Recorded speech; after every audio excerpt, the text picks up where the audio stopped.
नमस्कार आप सभी को। टाइम एंड वर्क का ये सवाल आपने अक्सर देखा होगा, राइट? तो मैं इसको दोनों तरीके से बताता हूँ। पहले बेसिक मेथड से बताऊंगा और उसके अलावा इसका जो शॉर्ट मेथड है वो भी हम डिस्कस करेंगे। ठीक है, तो पहले एक बार आप इसका स्क्रीनशॉट लेके खुद से एक बार ट्राई कीजिए और देखिए कि आप इसको कैसे किस मेथड से करते हो। तो चलिए हम डिस्कस करते हैं। देखो, A takes 20 days more than B to complete a work. If A increases its capacity by 25%, B decreases capacity by 33.33%.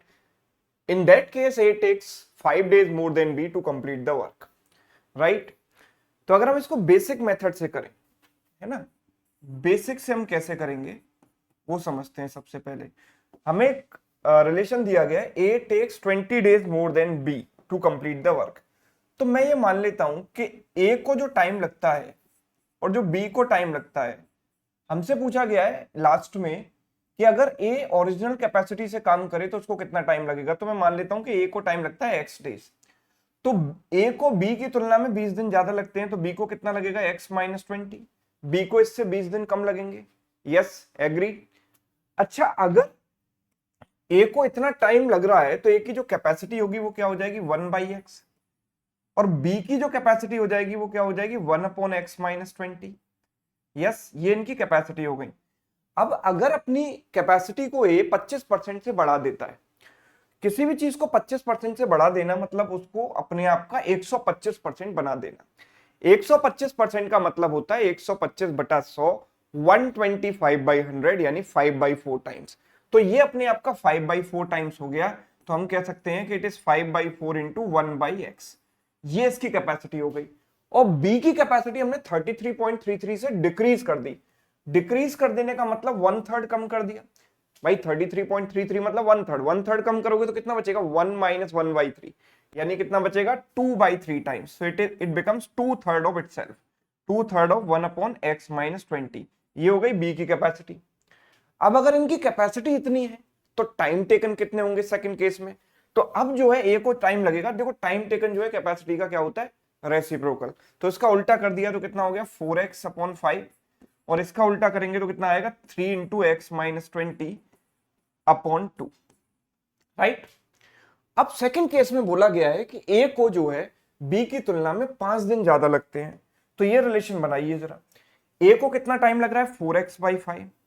और बी को कितना टाइम लग रहा है, 3/2 इंटू x-20। और इसको 5 दिन ज्यादा लग रहे हैं, मतलब डिफरेंस कितना है, 5 days.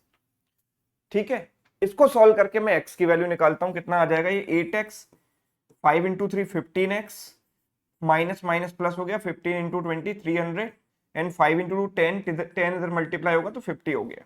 Right. So it is 7x equals to 250। 7x की वैल्यू 250 हो गई, तो x की वैल्यू कितनी हो जाएगी, 250/7। राइट, 250/7।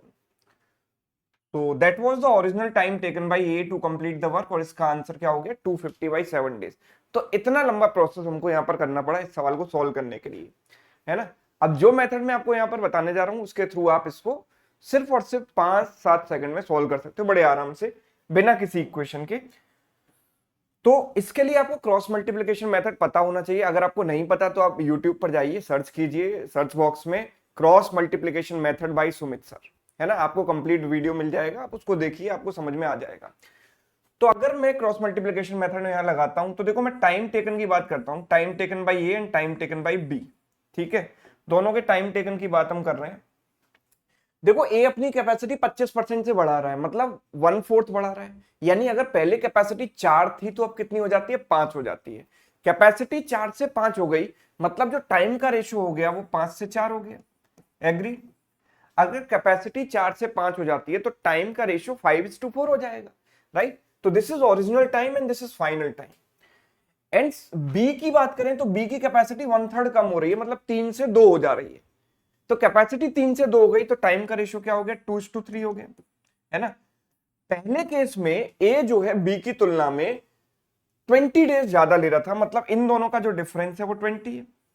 और अब जो है ए बी की तुलना में 5 डेज एक्स्ट्रा ले रहा है, मतलब अब इन दोनों का डिफरेंस 5 है। राइट। क्रॉस मल्टीप्लिकेशन में हमने इस तरीके से लिखा, इन दोनों का डिफरेंस हमें पता है और इन दोनों का डिफरेंस पता है।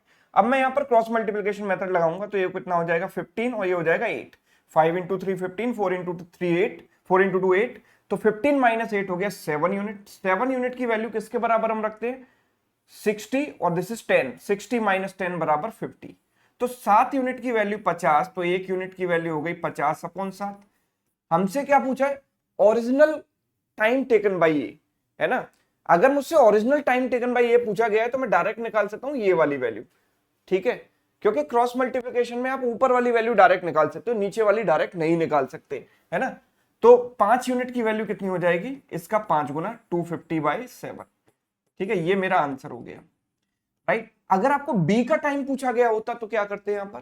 तो A takes 20 days more than B, तो बी को जो लगेगा वो ए से 20 दिन कम लगेगा, तो ए का टाइम निकाल दो और उसमें से 20 माइनस कर दो। या आपको अगर बी का टाइम डायरेक्ट निकालना है तो बी वाले रेशियो को ऊपर रखो और ए वाले रेशियो को नीचे रखो, तो डायरेक्ट बी की वैल्यू आ जाएगी, है ना, बी के टाइम की वैल्यू आ जाएगी, ठीक है। तो इस तरीके से हम क्रॉस मल्टीप्लिकेशन मेथड से इस टाइप के सवालों को बड़े आराम से सॉल्व कर सकते हैं। अगर आपको ये मेथड समझ में आ गया तो एक सवाल आपके लिए होमवर्क है, इसको सभी लोग ट्राई करें और कमेंट करके इसका आंसर जरूर बताएं। ये टेक्निक आपको कैसी लगी ये भी बताइएगा। अगर अच्छी लगी है तो वीडियो को लाइक कीजिएगा, दोस्तों के साथ शेयर कीजिएगा। अगर चैनल पर नए हो तो चैनल को सब्सक्राइब जरूर कर लेना। Thank you so much.